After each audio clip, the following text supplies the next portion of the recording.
ഒരുപാട് ഹിറ്റ് സിനിമകളില്ലെങ്കിലും മലയാളി പ്രേക്ഷകരുടെ മനസ്സിൽ ഒരിടം നടി ആൻ അഗസ്റ്റിൻ നേടിയിരുന്നു.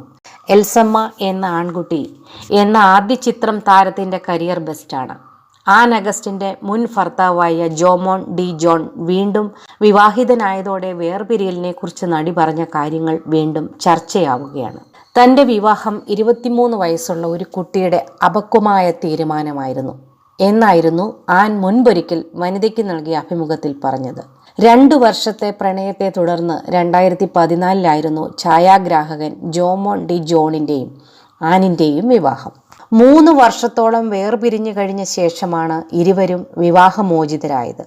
23 വയസ്സുള്ള കുട്ടിയുടെ തീരുമാനമായിരുന്നു അത്. പെട്ടെന്നെടുത്ത ഒരു തീരുമാനം. പക്ഷേ പക്വതയാണോ വിവാഹ ജീവിതം സുന്ദരമാക്കുന്നത് എന്നൊന്നും അറിയില്ല. എന്തായാലും ജീവിതത്തിൽ സംഭവിച്ചതെല്ലാം പോസിറ്റീവായി കാണുകയാണ് ഞാൻ.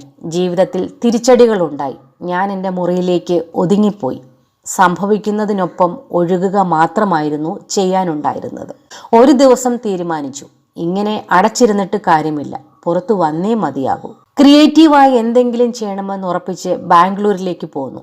മിരാമാർ തുടങ്ങി. പ്രൊഡക്ഷൻ ഹൗസ് എനിക്ക് അറിയാത്ത മേഖലയായിരുന്നു. ഒരുപാട് അധ്വാനിച്ചു. നല്ലൊരു ടീം ഉണ്ടാക്കി ഇപ്പോൾ നല്ല രീതിയിൽ മുന്നോട്ട് പോകുന്നു എന്നായിരുന്നു ആൻ അഗസ്റ്റിൻ പറഞ്ഞത്.